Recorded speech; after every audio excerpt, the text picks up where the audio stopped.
Welcome to the I Do Wedding Marketing Podcast. I'm your host, Nina Adio, a social media marketing expert specializing in the wedding industry. Each week, we'll explore the strategies, stories, and insider tips that help wedding professionals thrive. You'll hear solo episodes filled with actual advice for social media and inspiring conversations with esteemed wedding industry guests. Thank you for tuning in and letting this podcast be a part of your day. Let's get started. Hello, everybody. Welcome back to the I Do Wedding Marketing Podcast. And we're doing things a little differently today. I already have my guest here for the intro. Elizabeth, say hello. Hi, everyone. So I'm speaking with Elizabeth Nelson from Snowmad Digital. And before I introduce her, I wanted to show how I first met her, which we were on, was it Wedding Summit Series? It was. It was Wedding Summit series with Margot. Yeah. And we were on, there was a panel of people on, and those things can be stressful because you don't know when the question's going to come to you, and it can be nerve-wracking. And Elizabeth was just like this white light. And whenever you spoke, whether about website or SEO, I was like, wow, I trust this woman to save my business and my life. Like it just. And what you also did was like you would throw me the pitch. You would be like, well, you talking about social media know this. Like you would never let what you were saying about SEO undermine what I was answering about social media, which I thought was so cool because it's very nerve-wracking when you're essentially all talking about different methods. Well, I mean, you know as well as I do that SEO and social media have a very symbiotic relationship, which is why I have had like my clients personally hire you for like coaching and other things to help them with that aspect. So I totally get that nervousness because I feel the same way too. So I'm going to read Elizabeth's bio to me. You can correct me if I get anything wrong. I think I've got you down. But Elizabeth Nelson is the founder of Snowmad Digital, a digital agency that helps wedding venues book out their calendars through web design, smart SEO, advertising, and automation. She's a former wildland firefighter turned marketing expert who's been featured in Forbes, Business Insider, and more. Elizabeth only works with one venue per region because results are what matters, not rinse and repeat strategies. When she's not scaling venue revenue, she's probably snowboarding, skydiving, speaking on stage. You'll see her at Wedding MBA, or she's sending me photos of the local cats. My gaggle of feral cat colony. So as you can see, the energy is fun here. Did I get everything right, Elizabeth? Yes, but if I wanted to nitpick, the only thing I would say is I'm very much into snowmobiling, sledding now instead of snowboarding. Fantastic. Moving on out of the world. Have you ever done the sledding with the dogs? I Yeah. haven't done dog sledding, so I haven't been on a dog sled. I do mountain snowmobiling, so not trail riding, but like going up mountains and down mountains on a snowmobile. But I still like snowboarding, but Snowmad is evolving. Okay, I love it. I love it. So Yeah. we really covered here what you do and who you work with, but what really was your origin story, especially when we go from wildland firefighter to here? I really started off working with just one client, and I have never, at the time, I worked for a PR agency and I worked with wineries and I worked in hospitality, and I had one wedding venue client. COVID hit, and I thought, well, okay, I'm losing this job and maybe I should pivot into wildland firefighting. Plus, I was becoming a skydiver, so I thought I might do a career, in jumping out and attacking the fires that way out of the plane. But the thing is that when I thought that business was going to slow down, like quite the opposite happened. And I started getting more and more clients. It used to just be just little old me running everything by myself, but I have a really incredible team now. I work with Gabby and Madison and Lavi. Gabby, she's a really incredible writer. She has a very strong writing background. Madison has a really great background in anything and everything that's like aesthetics and graphic design. And Lavi helps with guest posting and building backlinks. So these are all really strong core essential parts of SEO. So we kind of already covered everything that we specialize in as far as like web design and hosting and SEO. So I won't cover all that nitty gritty again. What I love when you refer somebody my way is, and I'm at the point now when I can tell a Snowmad website. Like when I see it, I can, because this is good. For social media, the branding, the SEO, you need that really in place first because that's where everything else is going to be born out of. Yeah. So when I get a client who's already invested in that and invested in it well, it makes a big difference. So what are some common mistakes you see venues making when it comes to SEO? When it comes to SEO, not doing SEO, first of all, not understanding the symbiotic relationship between all the different touch points that people are going through in their journey. When they're doom scrolling on their phone at 2 in the morning and looking at your Instagram or your website, really it comes down to just people not really understanding the concept of SEO or not really investing in SEO. And the thing is I don't want to say that every venue out there needs Snowmad, right? I meet people that do 100% of their leads through Instagram or TikTok, even Facebook, believe it or not really YouTube shorts, but we'll touch on that later.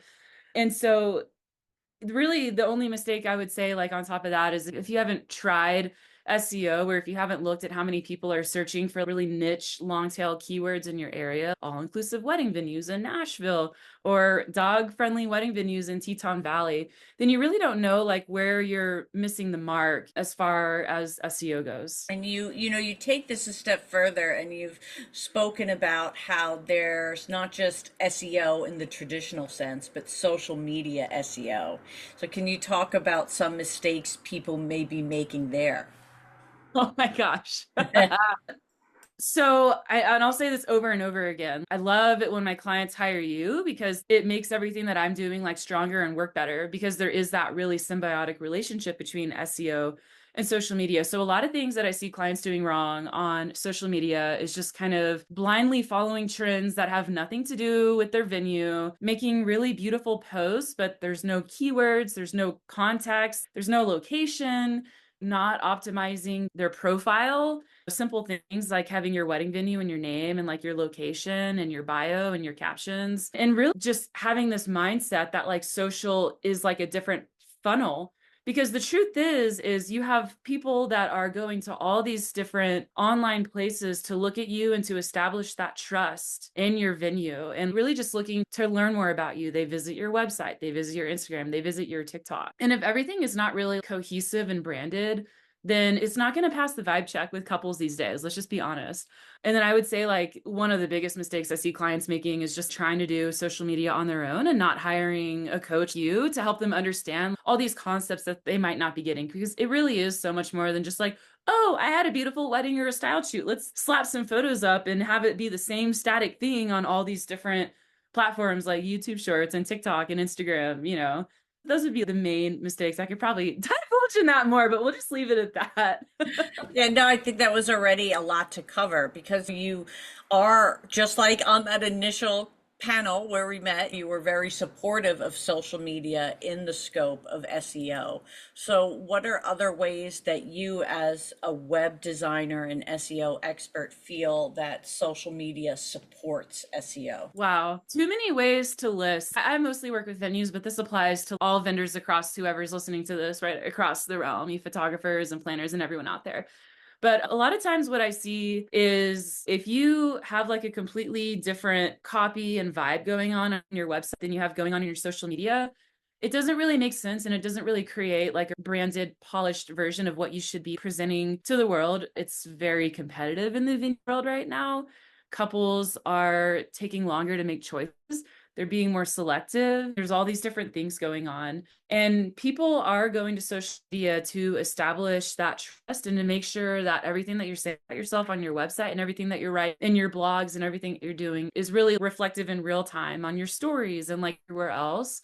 And then I also want to say that a lot of times clients come to me and they're trying to track everything in social media on Google Analytics. And it's really plain as day to track things for organic search, Google ads. You can add UTM codes and do all these different things. But there's this big kind of unknown variable in marketing, which is called direct traffic. And what direct traffic is it means that someone just directly went and typed your name into Google and then they went to your website and then became a converter. They scheduled a tour, they downloaded the pricing guide, whatever that is. And social engagement really increases branded searches. They are looking on their phone, like I said, at 2 a.m., 3 a.m., kind of doom scrolling, looking around.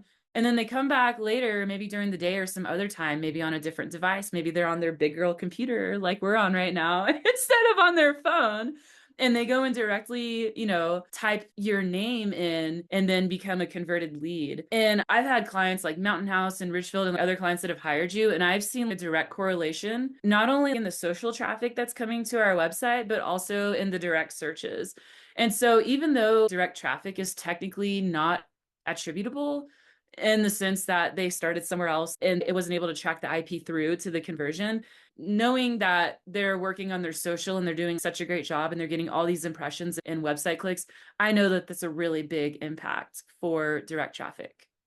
That is so amazing to hear you say, because for my clients who are a bit more analytical, when I can't give them numbers beyond what's on Instagram, right? Instagram will show website clicks. It's not a sexy number. It's not going to be like 1,000 clicks. For some smaller clients in smaller areas, it's going to be like 12, right? That I can directly show from Instagram.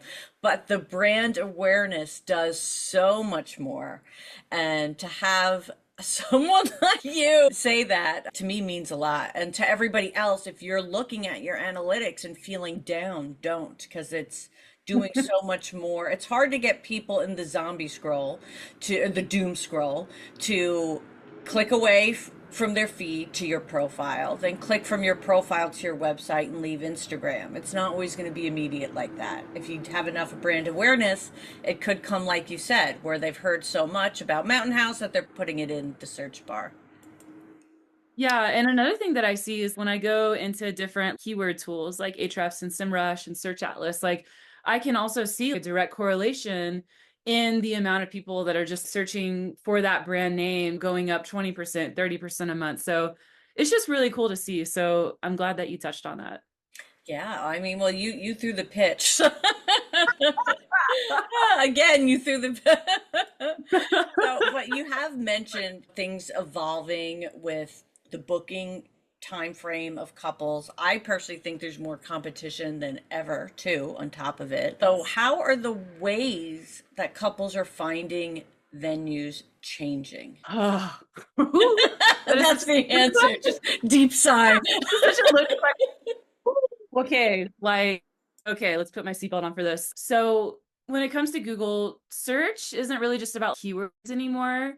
It's really about like context and credibility and connections. So, a lot of people are talking about ChatGPT and AI, yada, yada. So we're really kind of in the phase of being like in an answer engine era. So Google wants to solve your problems and your questions. They don't just want to show you like static links. And as we've established, like people don't just Google, and they might not even start on Google. They might start on TikTok or YouTube Shorts or Reddit. They are cross-referencing to establish that knowledge and that trust in your brand. I talked to someone the other day, and it was a venue. I won't name their name, but they were like, "Oh, we hired someone and they're publishing a single blog every single day." Anyone can go on any little AI writer. It was Jarvis, and then they had to rebrand it to Jasper a while ago. And then there's all these different tools like Frasier, yada, yada.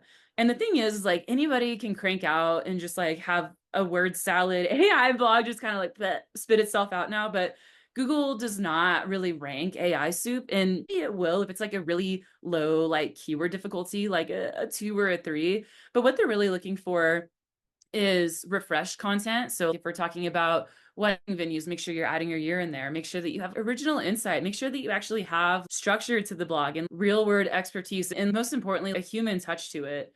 The other thing is a lot of people, when it comes to ChatGPT and AI searches, they're really ignoring their schema, their structured data.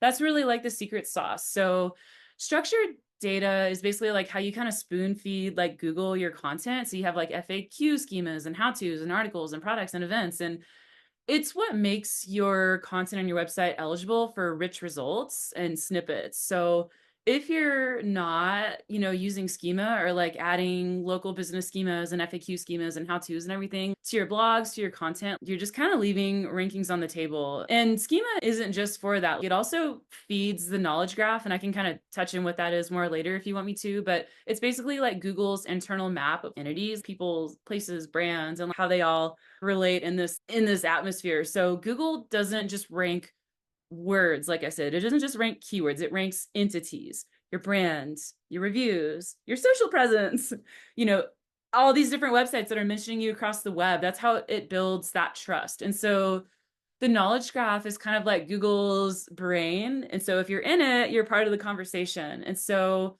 you can kind of game this a little with like author markups and like citations on your website and organization schemas. And then local search results still really matter. So showing up in that local maps pack, EEAT, the experience, expertise, authority, and trust ranking factor in Google really is what also is driving things. So I think short story long, that might have been a little bit of a blah, blah, blah, sorry. But you can write content and you can do your little H1 tags and your H2s and da da da da da. And like, that's great. But like what Google is really looking for is trust and experience and authority. And you establish that through, if you're an author on your website and you're writing these blogs, like, how are you relevant to the topic you're writing about? Like, oh, I'm a wedding planner and I've been doing this for 20 years and I specialize in this region. And then one other thing I just kind of want to touch on, couples are really overwhelmed. I'm noticing like the littlest things that I had someone the other day, not even a couple, I was giving someone a website and they had like their whole team in the room, like auditing the website on a video. Super great. I love getting roasted in real time. It's great. And I had a blog page and the blog had like 4 blogs per section. And they were like, oh my God, this is so overwhelming. And I was like, well, it's a blog, in my mind, I'm like, it's a blog page. It's there for that. So leading with that trust and giving clear next steps and paths in your social media and in your website and giving resources is really just like the name of the game now. I'm sorry if that was like too long of an answer. No, we covered a lot. So for someone who's listening and first when they hear you say the event, you said, I'm doing blogs every day, they're thinking, great. But what you're saying is it's not a volume game, it's really a quality game. Quality, getting backlinks from like really established, we do press releases all the time and we make sure that we have really newsworthy content. Like one of my clients just announced a retreat package, which is really exciting for the world to know, right? So we put that out to like Business Insider and Yahoo Finance and a bunch of others. So having those like websites that have really high rankings and strong ranking signals pointing back to your website is great.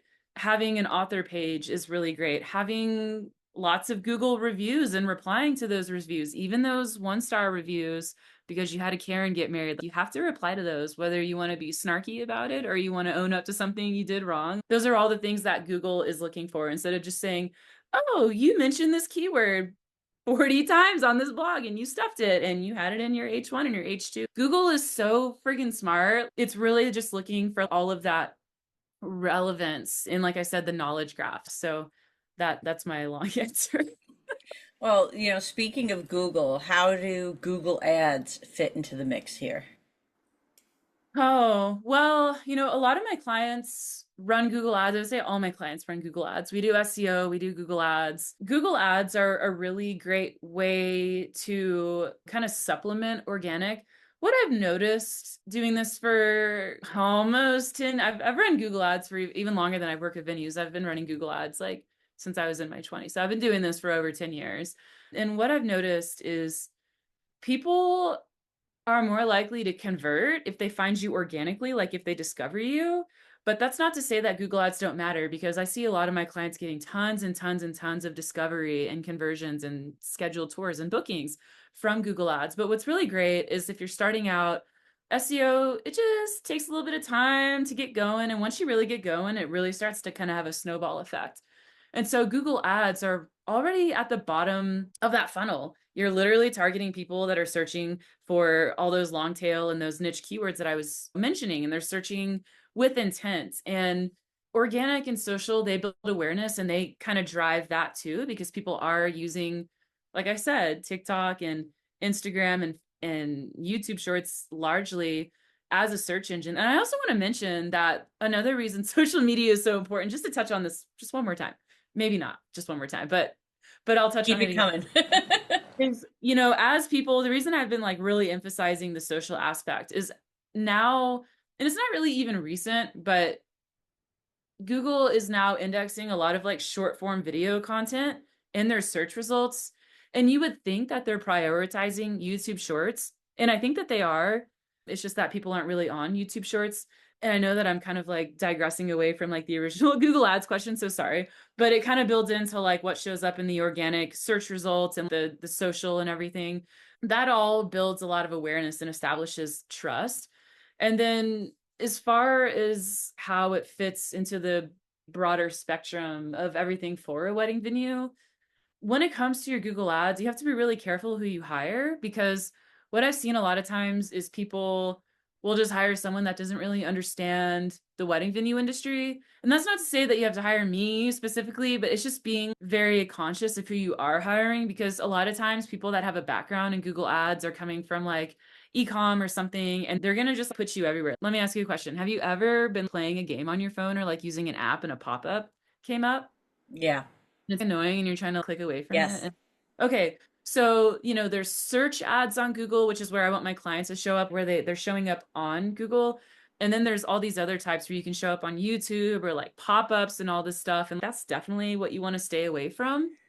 And the other thing you have to be really aware of is that I notice a lot of people just like going on Reddit and talking to friends about like how much more competitive Google Ads are becoming. I've seen a lot of venues hire the Google Ads experts.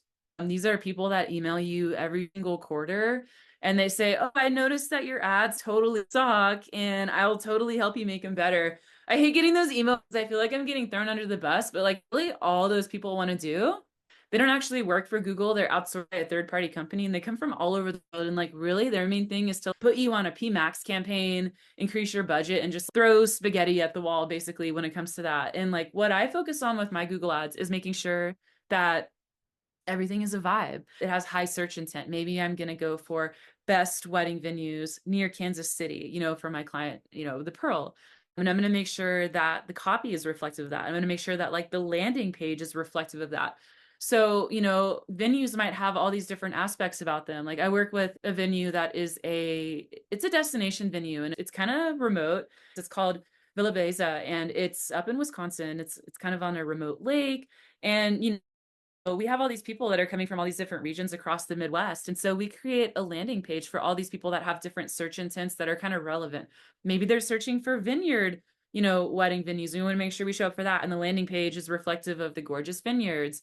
Or maybe we're talking about them being all inclusive. And then, you know, we have a landing page that's kind of reflective of that, still talking about, you know, the other aspects too. So really you have to be very smart and responsible with how you run your Google Ads, because otherwise you're just going to spend a whole lot of money and not get a whole lot of bang for your buck out of it. I have two things I want to ask follow-up questions on. One of them I have, Okay. so when I'm making reels, right, and I want trending audio, sometimes I'll download the audio. So I have to go to a sketchy site where I can download an MP3 from Instagram. And one of my venues ads always come up on that sketchy site. And I keep trying to tell them, however you're delegating your ads is not working, or whatever you're doing. I don't know much, but I know this is not where you want your ad to be. So I'm going to send them this when it goes live. Can you explain why we don't want them to come up there? It sounds to me like they're probably doing a remarketing campaign, which I just want to say that remarketing campaigns can be really great. And I guess what I would say to that is it's not the strategy, like not to throw whoever they're working with under the bus whatsoever, but think of it like this. You were not actively searching for that venue. You were doing something like totally else and you're like driving out with trying to find your audio, like not really focused on trying to do that. And when you run search ads instead of remarketing, you're focusing on people that are like there with the clear intention. And honestly, if you're doing a dang good job at it, I wanted to say something else, but if you're doing a dang good job at it, they're going to convert right then and there. You should see at least a 20 to 30% conversion. And I know that's high, but if you do have like your landing page and everything in place and you don't have a way for them to like leave that landing page and like they have to take the next step, then you really don't have to like do a whole lot of remarketing. I know a lot of people would probably hate me for saying that, but I really like to be strategic with like my ad spend. I'm not wanting my clients to spend an arm and a leg on and some clients that do have a higher budget, I will go out and I'll test different things.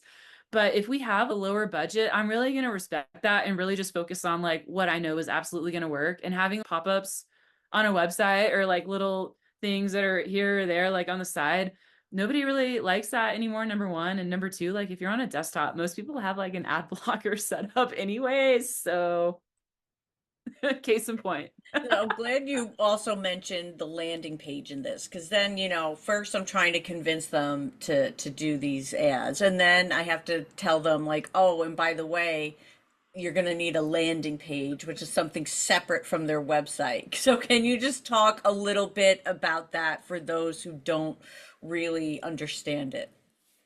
About the just like the concept of what a landing page is. Yeah, and why they need it. Really the reason you can drive traffic to your homepage, and like if I have clients that have a lower budget, I will do that. But a landing page gives you, like I said earlier, like an opportunity to really speak into what they're leaning into. If they were searching for all inclusive or they were searching for a vineyard, like I mentioned earlier, you really want to make sure that that language is speaking directly to that thing that they were absolutely like super vibing on and looking for. And I like to hide my menu and my footer and just give them like a clear path. Or if I do a menu or a footer, like every call to action goes to the forum or to schedule a tour. So if they want to click on check availability or check on get pricing or contact, like it's all going to go to the same spot, like no matter where they click. And I see that work 10 times better than just sending people to a landing page for the most part. So my clients that do, have the budget for it, I will absolutely go in and test landing pages and just get it all dialed up for them and make sure that they're getting the most bang for their buck as possible. Helpful. Thank you. That was super helpful. And now we're going to pause for a quick sponsorship break. Wedding pros, let me ask you something. Have you been thinking about running ads but feel overwhelmed by where to start, whether it's Google ads, TikTok ads, or Meta ads? It can feel like a maze. And that's exactly why the I Do Society created the DIY ads kits. Step-by-step resources built exclusively for wedding professionals who want results from ads without the guesswork. Inside, you're going to get ChatGPT prompts that write ad copy designed to convert. How do we know this? Because Mark Chapman and the I Do Society have been doing this for hundreds of wedding brands. You can even listen to one of his past episodes where he tells us all about TikTok ads. You'll also get Canva templates that give you scroll stopping images and videos that you can use for your ads. You'll receive how-to videos from the I Do Society team walking you through trending ad strategies and step-by-step guides so you can set up your campaigns the right way the first time. Here's the best part. When you grab your kit before October 31st, 2025, you'll save $200. After that, the price goes up to $597. The ROI on this is huge, guys. And when you want to work with an ads manager, that can cost thousands monthly on top of the ad spend. With this DIY ad kit, if you get it in October, you're spending just $397 plus whatever you decide to do for your ad spend. And the return on investment is all yours and a big opportunity. So I'm going to have the link in the show notes. We'll also link Mark's episode on the I Do Wedding Marketing podcast in the show notes. So you can check out TikTok ads and Mark's ad kits today. So, what else is there one thing every venue should stop doing in regards to their marketing? Ooh, just Other one. than well, because when we are talking about those placement ads on the sidebars, like for Yes. me, that was like, it takes me back to when I would read like book blogs in 2006, and there'd be like Oh ads all my over gosh. the side, like, Yeah. so there are other things like that that they've just been autopiloted and doing for so long that maybe they don't realize they can stop doing some of these things and maybe do something different. Okay. I'll try to keep this succinct. Things that people should stop doing with their marketing. Number one, if things are not working anymore, accept the fact that they're not working and be willing to pivot, be willing to be coached. If you have an expert like Nina or myself that's telling you you need to do XYZ, like listen to that person. They're trying to help you like grow your business and go like hang out on a yacht in the summer and like chill out. Okay. Like that's what we're here for. We're here to make you more money. And that's like the other thing is I see a lot of venues that haven't really adapted to all the changes in recent years. They had a big boom after COVID. Things might have slowed down. If you're really not studying your competitors and honing in on what your key selling points are, then you're just not really standing out in a crowd of venues, point blank. Yeah, how can we determine, other than, right, the physical features, right, the location of the venue, what else makes them different? It might be something like I have a client, Black Oak. They are a very gorgeous venue. They're in a very remote location. And I would say like their key selling points are they have this gorgeous villa that's on a hilltop on 150 acres. They have overnight stays for the whole weekend. So you can do like an entire weekend retreat. You can yoga.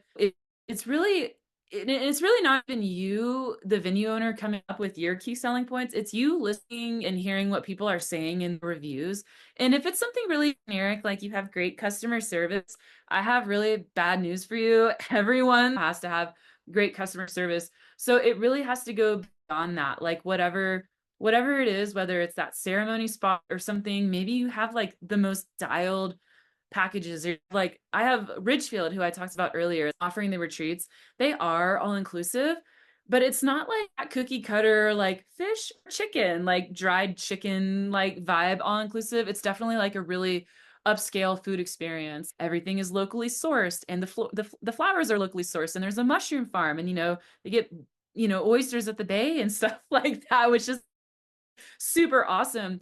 And really honing in, and of course people want to get married there because it's in the redwoods and it's private, but really honing in on those will just help you stand out in a sea of people that are all kind of saying the same thing about how we're going to help you plan your perfect day and our team is amazing. Like everyone's saying all that. Like don't be afraid to be bold and be different and get to the point. You mentioned earlier that, one of the mistakes venues or any wedding business owners making is kind of not giving up when something's not working anymore. So how can we measure if something is working or if it's working effectively?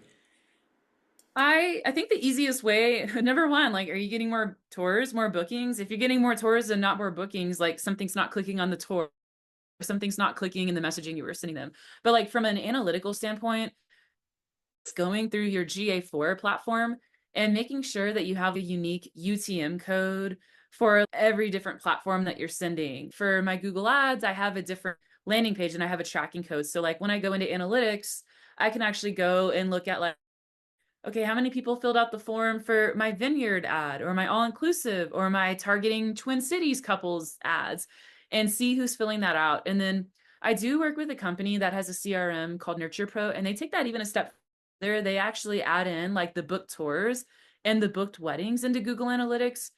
And looking at that really helps us understand, well, maybe I got more clicks or maybe I got more leads from this, but this is actually like, this is what's putting the food on the table and getting me on that yacht this summer. And being able to just track from that source, and how they're navigating through the website to that actual conversion is really how you can measure that. And I, again, want to say that some of that is not attributable, such a funny word. The direct traffic is not perfectly attributable because that's people that are directly typing your name in. So there is a little bit of that ambiguity, but it's only a small percentage of it, right? Like the rest of it, you should be able to like absolutely track from like touch point to like the end, and then make really strong strategic marketing decisions once you have all that data. So I don't know what GA4 or UTM is. Is that Sorry. something I should know as a business owner? And if so, then please tell me what it is.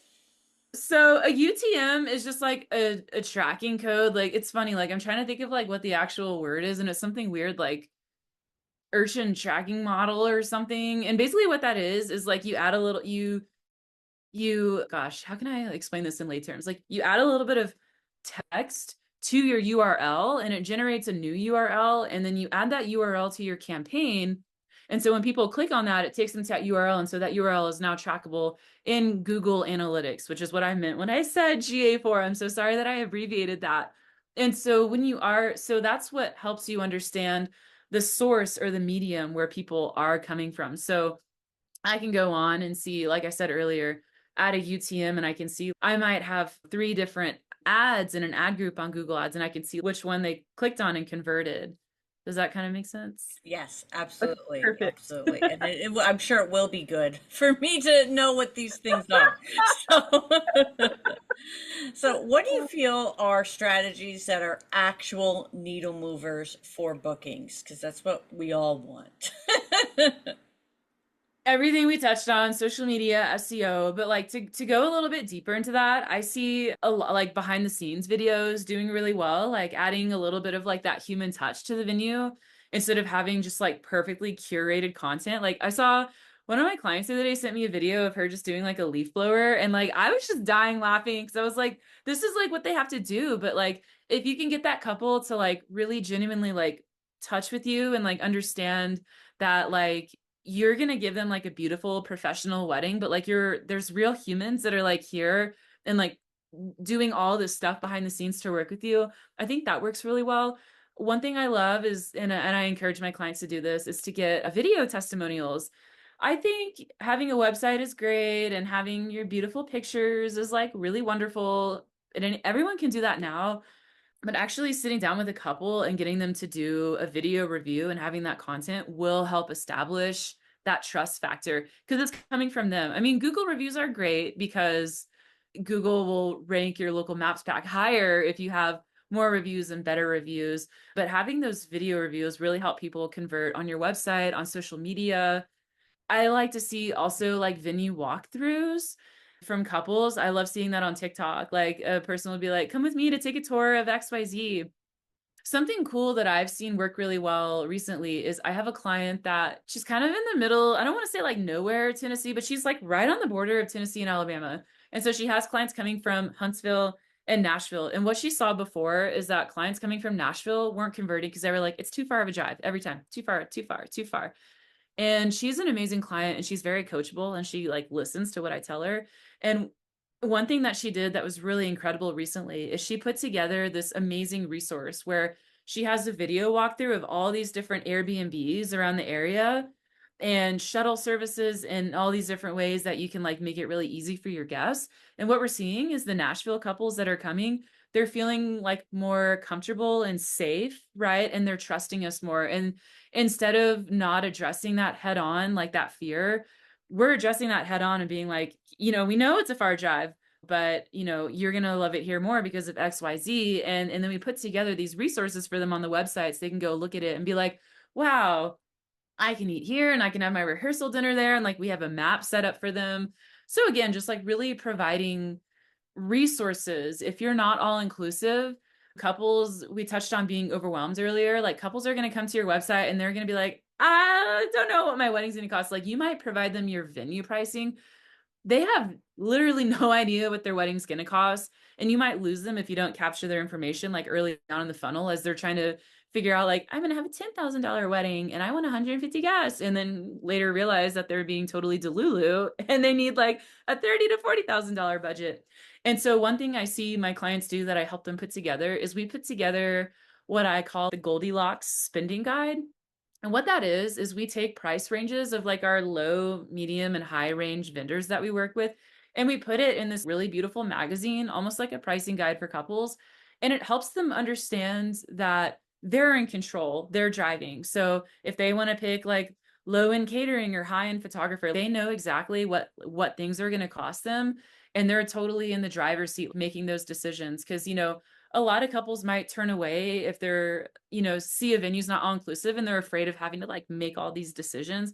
Alternatively, you have other couples that are like, this is great. I want to be hands-on and pick everything.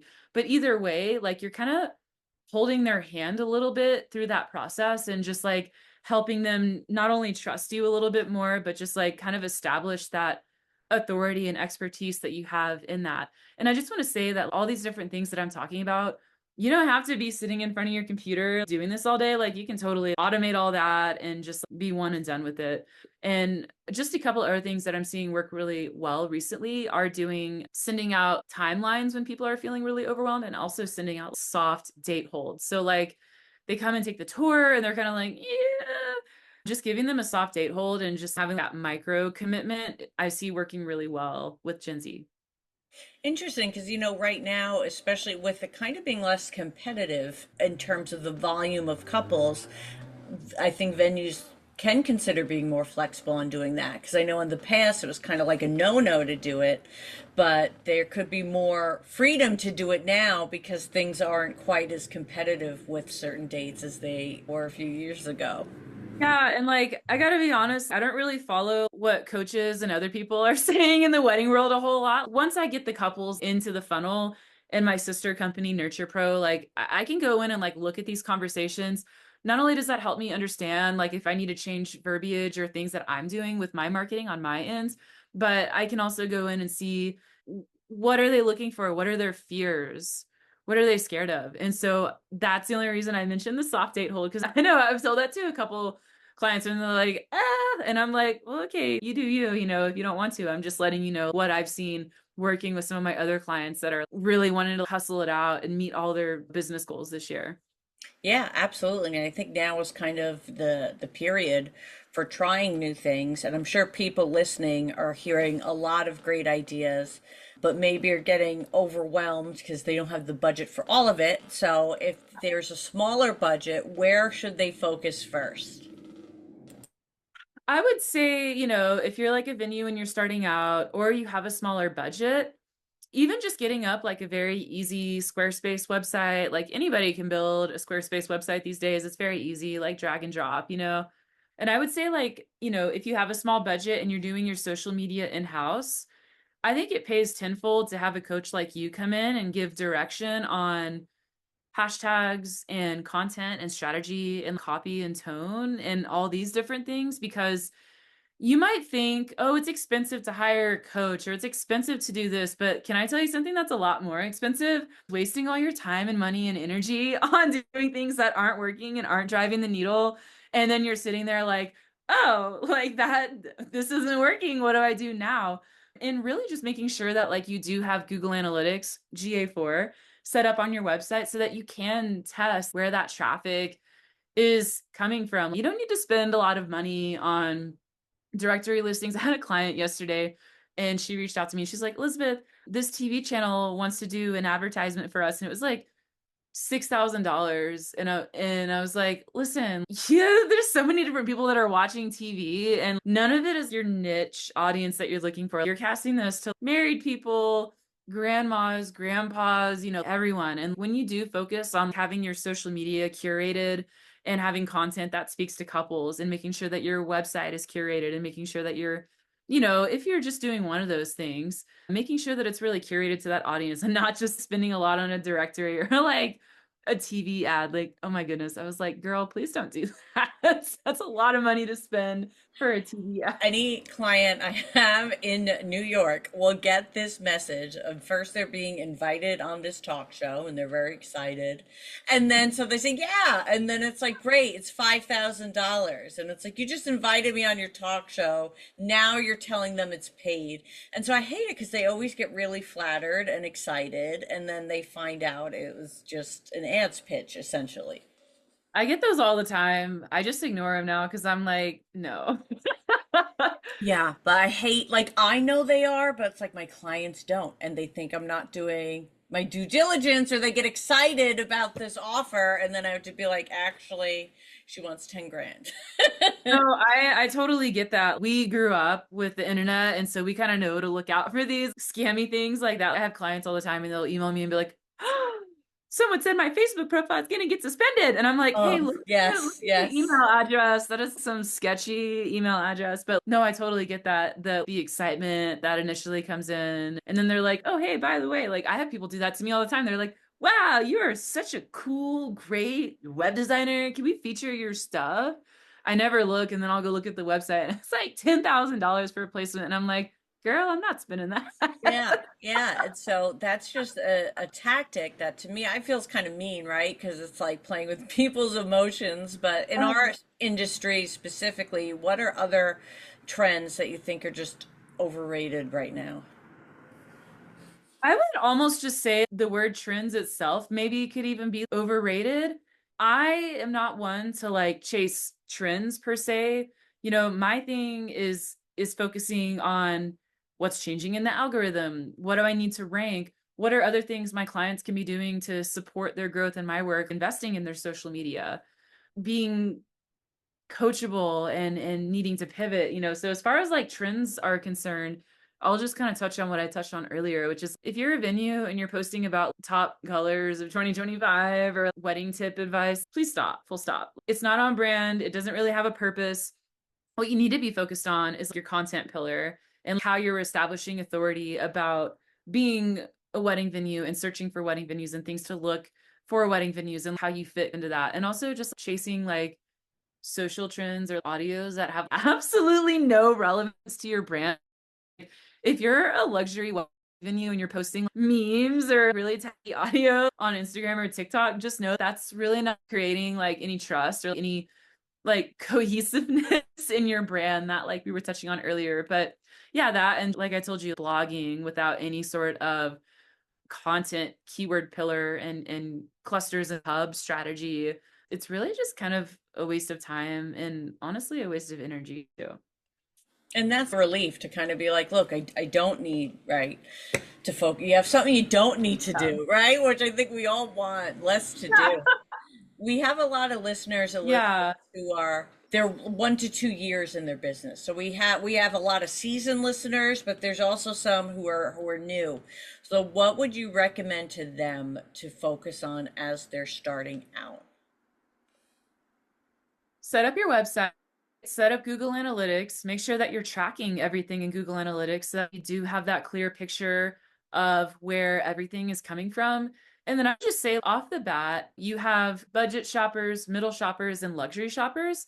Your venue is probably going to attract a smorgasbord of a mix of that. And you really need to understand your position in the marketplace. Like, not every venue is a luxury venue. If you are, you know, a barn in Alabama, and no offense, but don't call yourself a super high-end luxury venue. If you're not hosting 100K weddings, probably, you know, really try to understand where you fit and don't have ego about it, if that makes sense. It doesn't mean that your venue's not beautiful. It just means that you need to focus on what your unique key selling points are. And once you branch off from who you are and what your brand is, it really helps set the foundation for what goes on social, goes on the website, and like how you want to present like your pricing and your packages and everything. So like really focus on that first and always, always, always track it through analytics so that you know exactly what is working and what is not working. Great, it's kind of like our roadmap for success. So, Yes. I mentioned in the beginning how like I'm starting to just I see a real polish in your work and when I see your clients online. I don't know what it is you're doing that makes it happen, but how does a brand actually stand out online? I think the first thing that I would say is you don't need to spend like tens of thousands of dollars on a website or branding. A lot of the websites that I build are very static and simple. We focus on really strong imagery, strong copy, a very clear path of what we want them to do on the website and establishing that trust, right? You don't have to spend $6,000 on a website to get something that's going to make you more money and get more conversions. And I think that that's something that I just want everyone that's listening to know, because a lot of people think, oh, if I work with this company, I might have to spend tens of thousands of dollars on this and that. And you really don't have to. You know, if you want to have all those like little fun animations and things going on your website, that's great. But that's really at the end of the day, not what's going to drive bookings. If you think about what people are looking at on social media, they're kind of just looking at a grid of photos, or they're scrolling this way or go stories. So I hate to say this in like a way that kind of that talks down on anything other than like, you know, people that are really, really into like spending 20K on a website or something, but like you really don't need, I like to design my websites in a way where I can build it It's beautiful. It has a great SEO foundation. It's got clear value. It has a proposition. It has a great vibe. And then my clients can go in and like edit the text, add in photos, do stuff like that. And then obviously we never like at Snowmad, like we never want to get complacent in what we're doing. We never just want to say this is what we're doing. It's kind of like with our clients, right? Like we never want to say like, okay, this is our strategy. We're going to do this blog and this and that. We are constantly learning new tools and testing and testing and testing new different strategies.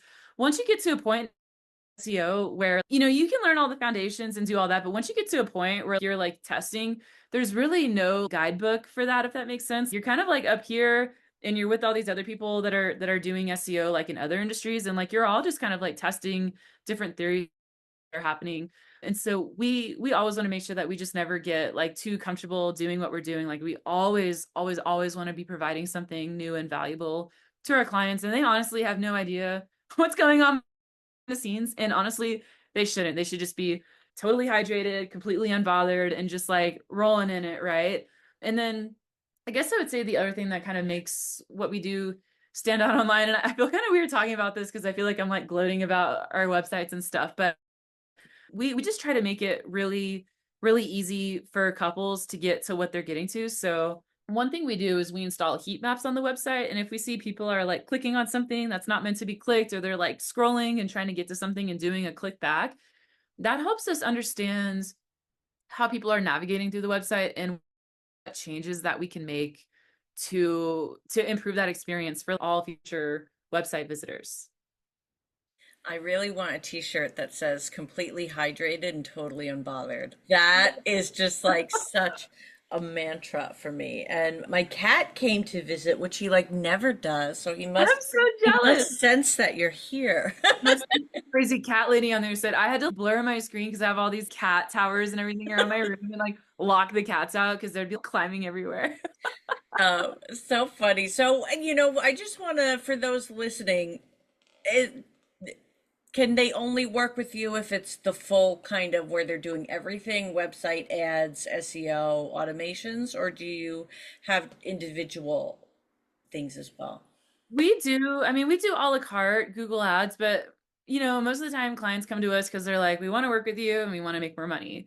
But if you're looking for something that's more like, like a done for you or like tutorials, Sarah Dunn with Sarah Does SEO has really amazing resources on her website. So sometimes I have a client that comes to me and I will just immediately like pivot them that way, if I feel like it might be a better fit for like what she does, if that makes sense. Because yeah, we're definitely more like hands-on. We don't work with like hundreds and hundreds of venues, but we really hone in on the venues that we do work with, and make sure that we are delivering like the whole kind of digital picture for them.